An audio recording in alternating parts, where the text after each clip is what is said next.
Այսօր ուսումնասիրում ենք սիրելիներ 4-րդ թագավորաց 17 եւ 18-րդ գլուխները, որտեղ տեսնում ենք Իսրայելի պատմության ամենամեծ ողբերգություններից մեկը եւ միևնույն ժամանակ հույսի մի հրաշալի շող։ 17-րդ գլխում հյուսիսային թագավորությունը կործանվում է եւ գերի է տարվում Ասորեստան Աստծուց հեռանալու եւ կռապաշտության պատճառով։ Իսկ 18-րդ գլխում ի հայտ է գալիս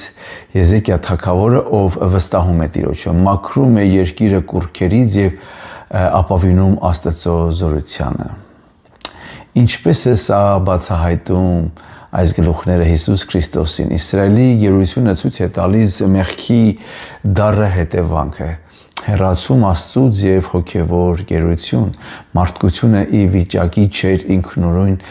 ազատվել այդ գերությունից։ Եզեկիան ապավինեց Աստծուն եւ փրկեց Երուսաղեմը, բայց Հիսուս Քրիստոսը եկավ ավելի մեծ փրկության համար։ Նա եկավ ազատագրելու մեզ ոչ թե երկրավոր թշնամուց, այլ մեղքի եւ մահվան հավիտենական գերությունից։ Հիսուսը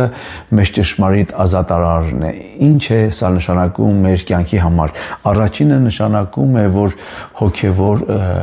որ մեղքը միշտ տանում է դեպի գերություն, բայց Քրիստոսի շնորհը տալիս է իսկական ազատագրություն։ Մի թույլ տուր, որ աշխարհի կուռքերը քեզ հեռացնեն Աստծուց։ Եվ երկրորդը ամբողջական վստահություն, երբ թշնամին սպառնում էր Եզեկիային, նա չհանձնվեց, այլ աղոթեց եւ վստահեց Տիրոջը։ Ինչպիսի սպառնալիքի կամ վախի էլ հանդիպես, այսօր հիշիր Հիսուսը քո պաշտպանն է։ Այսօր քո վստահությունը դիր Հիսուսի վրա եւ ապրիր նրա տված ազատության մեջ։ Շնորհակալություն, որ